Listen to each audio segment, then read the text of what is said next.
Mes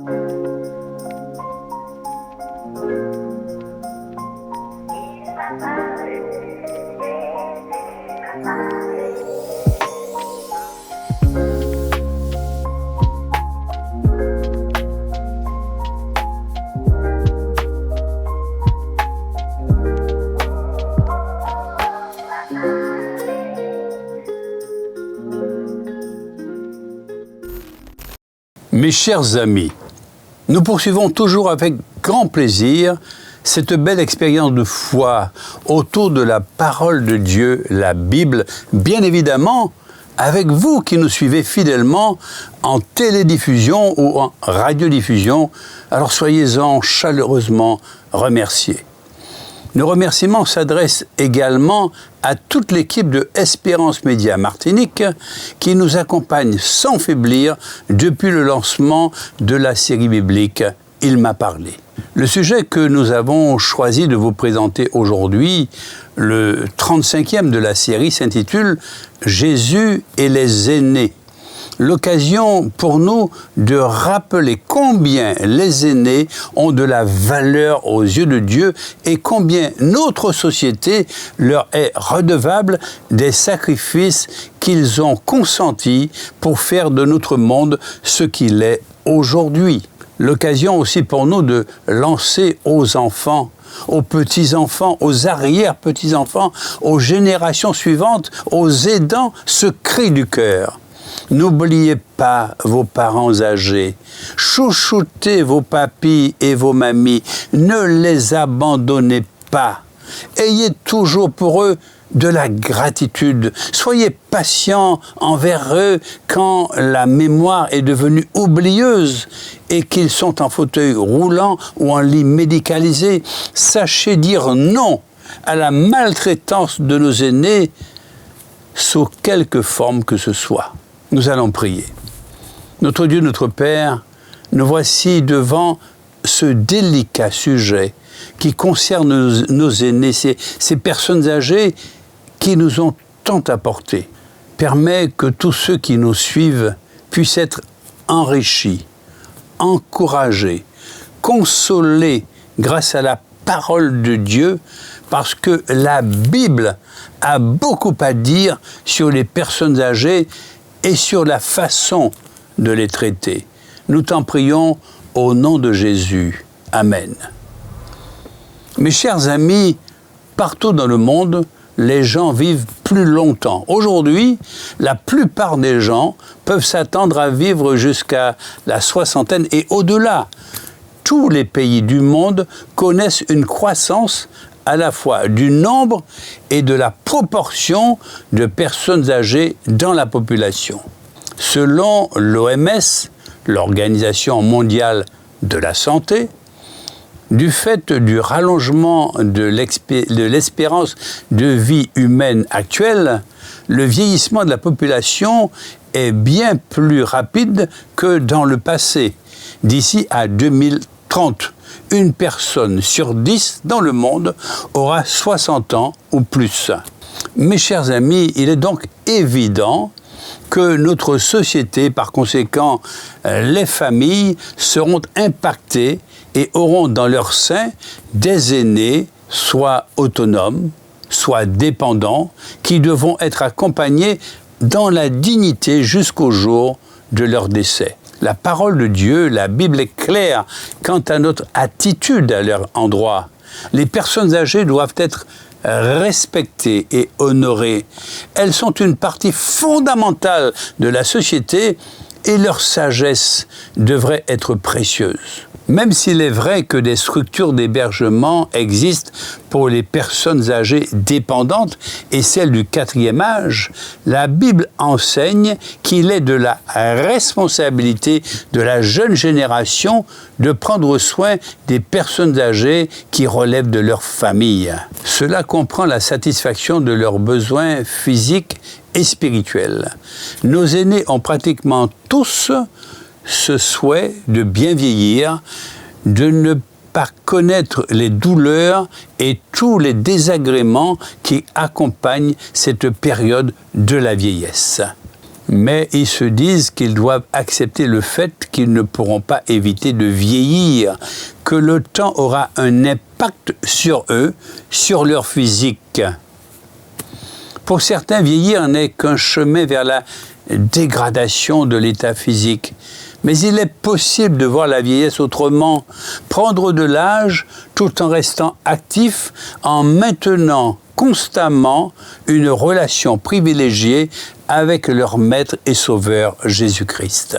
Et quand malheureusement le handicap ou la maladie s'installe, des services de soins palliatifs de plus en plus fréquents se mettent en place à l'hôpital ou ailleurs pour l'accompagnement de gens en fin de vie, des malades en phase terminale, des personnes âgées, etc. Là encore, la Bible a aussi beaucoup à dire sur les questions de fin de vie. Par exemple, elle enseigne qu'il est indigne de hâter la mort des personnes âgées ou de leur refuser des soins en raison de leur âge. La Bible enseigne également que ceux qui ont fidèlement servi Dieu devraient être récompensés par une mort paisible et confortable. Mes chers amis, Dieu a un plan spécial pour les personnes âgées et nous devons faire tout notre possible pour les honorer et pour les respecter. La Bible enseigne également que ceux qui ont fidèlement servi Dieu devraient être récompensés par une mort paisible et confortable. Mes chers amis, Dieu a un plan spécial pour les personnes âgées et nous devons faire tout notre possible pour les honorer et les respecter. Jésus nous encourage à prendre soin des personnes âgées en leur apportant des soins physiques, émotionnels et spirituels. Nous devrions nous efforcer d'être conscients de leurs besoins et de reconnaître qu'ils ont de la sagesse à partager. Les personnes âgées doivent être respectées, aimées et soignées car elles comptent parmi les membres les plus précieux de la société. Comme le dit Jacques au chapitre 1er de son livre et au verset 17e, « Tout ce qui nous arrive de bon, tous les plus beaux cadeaux viennent d'en haut. Ils viennent de Dieu, le Créateur du soleil et des étoiles. » Mes chers amis, voici les plus beaux cadeaux. Nous devrions profiter du temps que nous passons avec nos personnes âgées, avec nos parents âgés, écouter leurs histoires et apprendre de la sagesse qu'elles ont acquise au cours de toute une vie d'expérience. Nous avons la responsabilité de les honorer, de les aimer et de leur fournir des soins et du soutien pendant leur transition vers la prochaine étape de la vie. Saviez-vous que les personnes âgées, mais aussi les jeunes, sont les tranches d'âge les plus touchées par le suicide? Il serait donc urgent de leur porter une attention particulière. Mais la question qui se pose est la suivante: comment faire pour les aider? Notre merveilleux et doux Jésus dans la Bible nous ouvre des pistes de réflexion pour l'accompagnement des personnes âgées. L'une des pistes est de les honorer, c'est-à-dire de leur montrer du respect, ce que souligne le texte suivant: « Tu te lèveras devant les cheveux blancs et tu honoreras la personne du vieillard, tu craindras ton Dieu, je suis l'Éternel. » Lévitique chapitre 19 et au verset 32. Vous savez, mes chers amis, Dieu prend très au sérieux la manière dont nous traitons les cheveux blancs, ce qui revient à dire que si nous les avons bien traités durant leur existence et jusqu'à leur mort, d'innombrables bénédictions pleuvront sur nous, sur notre entourage et sur nos familles. Si par contre nous les avons méprisés, maltraités, ignorés, alors le châtiment de Dieu sera à la hauteur du traitement que vous leur aurez infligé. La Bible ne dit-elle pas « On te jugera selon ta conduite et selon tes actions, dit le Seigneur l'Éternel » Ézéchiel chapitre 24 et au verset 14e.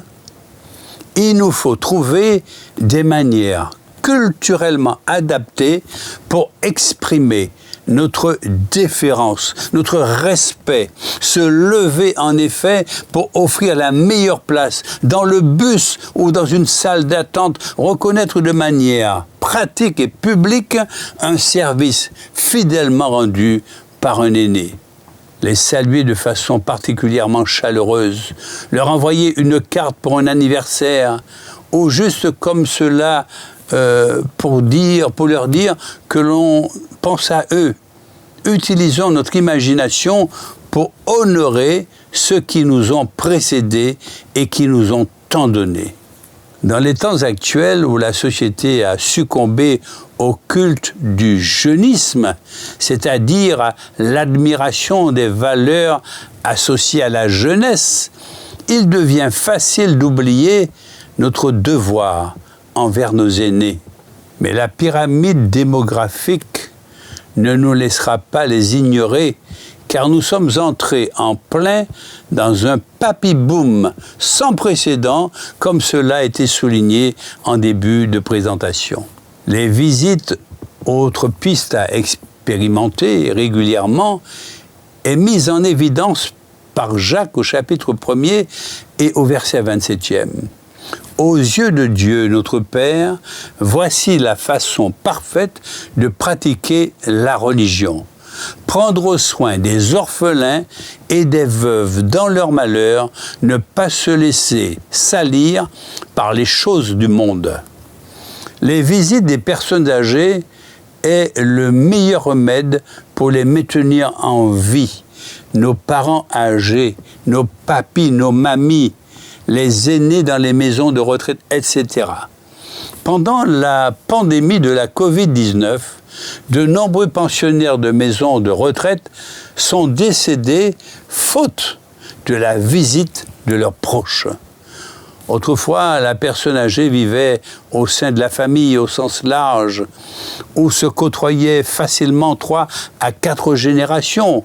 Aujourd'hui, pour des raisons diverses, liées souvent à des contraintes économiques ou familiales, les proches n'étant plus en mesure de garder leurs aînés à la maison, beaucoup de seniors vivent dans la solitude, même si au sein des structures d'accueil où ils sont, ils reçoivent des soins compétents et même si des animations régulières leur sont proposées. Mes chers amis, l'amour de Jésus pour les personnes âgées est évident dans toute la Bible. Dans le psaume 71, que nous appellerons le psaume des vieillards, nous lisons au verset 9 ce qui suit. « Ne me rejette pas au temps de la vieillesse, ne m'abandonne pas quand mes forces sont épuisées. » Ce verset rappelle l'importance de prendre soin des personnes âgées et de ne pas les rejeter à mesure qu'elles vieillissent. Notre responsabilité vis-à-vis de Dieu et vis-à-vis de la société est grande. Ne pas prendre soin de son parent âgé, notamment dans le besoin, avoir vis-à-vis de lui une attitude de rejet, voire d'indifférence, relève de la non-assistance à personne en danger. La Bible aborde régulièrement la question des soins aux personnes âgées. Dans le livre de 1 Timothée, au chapitre 5 et au verset 8, il est dit que si quelqu'un ne pourvoit pas aux besoins de ses parents et surtout aux membres de sa maison, il a renié la foi et il est pire qu'un incroyant. La Bible nous enseigne donc que nous sommes responsables de prendre soin de nos parents âgés. C'est évident. Les personnes âgées nécessitent certainement plus d'attention à cet égard, car leur santé et leur bien-être pourraient s'être détériorés. La Bible ne suggère pas que nous devrions leur donner tout ce qu'ils demandent, mais il est clair qu'une aide financière ou matérielle doit pouvoir leur être accordée puisque nous sommes appelés à les honorer et à leur obéir.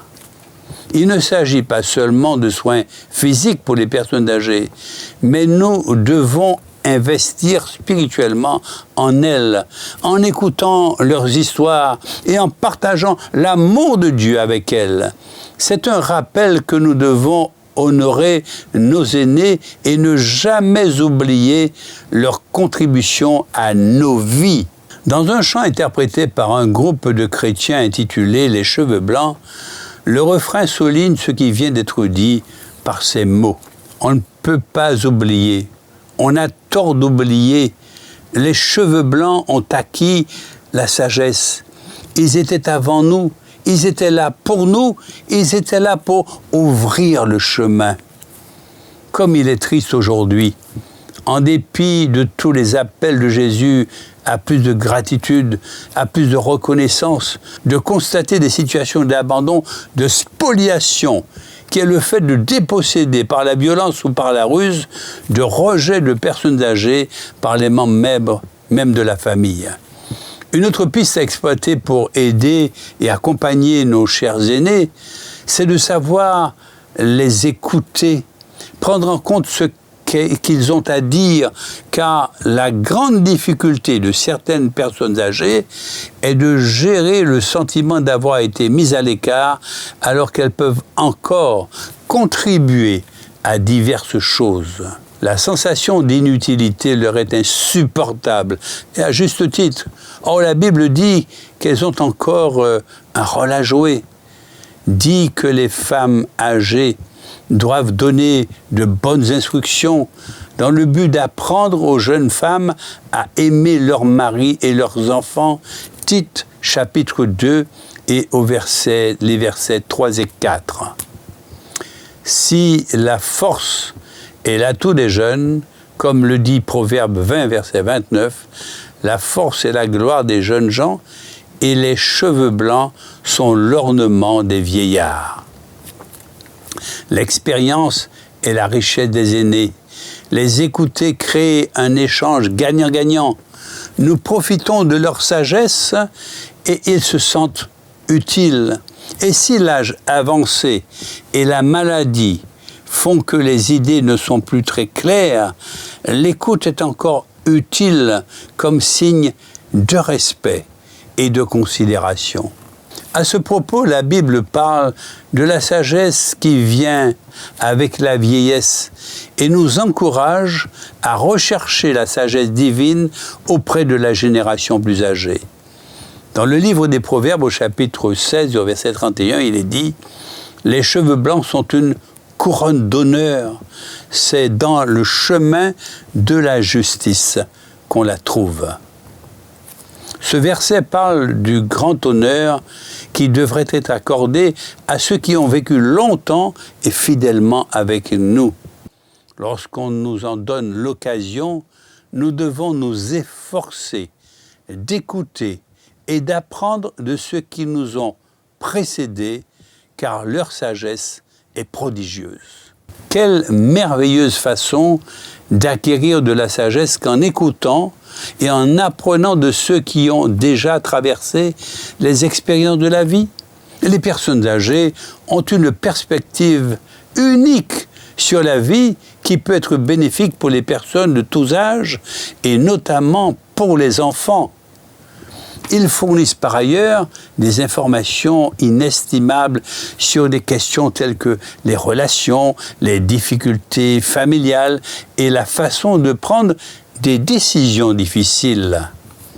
Une autre piste extrêmement fortifiante consiste à entourer la personne âgée, secouée bien souvent par une succession de frustrations, de pertes, de maladies invalidantes, de deuil. C'est ce à quoi nous invite l'apôtre Paul. Consoler ceux qui sont abattus, supporter les faibles, user de patience envers tous. 1 Thessaloniciens au chapitre 5, verset 14e. Vous vous en rendez compte, mes chers amis, la Bible a beaucoup à dire sur nos responsabilités en tant que proches, en tant que parents, mais aussi en tant que soignants, en tant qu'aidants envers les personnes âgées. Dans l'Ancien Testament, notre Dieu nous dit que si nous prenons soin des personnes âgées, cela nous apportera honneur et satisfaction dans nos propres vies. Jésus nous rappelle également qu'honorer et prendre soin des personnes âgées est une partie importante de la vie de notre foi. Nous ne sommes plus seulement censés prendre soin de nos propres parents ou grands-parents, mais aussi de ceux qui n'ont pas de famille et qui ont besoin de soins. Alors que l'accent est mis sur la façon de les honorer et d'en prendre soin, la Bible reconnaît également qu'il viendra un temps où les personnes âgées, nos aînés, nos parents âgés, nos grands-parents mourront. En fin de compte, ce que la Bible enseigne, c'est que de leur vivant, les personnes âgées doivent être respectées et aimées parce que leur vie est précieuse pour Dieu. C'est la raison pour laquelle Dieu jugera les sociétés, mais aussi les individus, en partie en fonction de la manière dont ils auront traité les personnes âgées, comme nous l'avons déjà souligné. Le chef d'accusation sera le suivant. Tu ne leur as montré aucune pitié.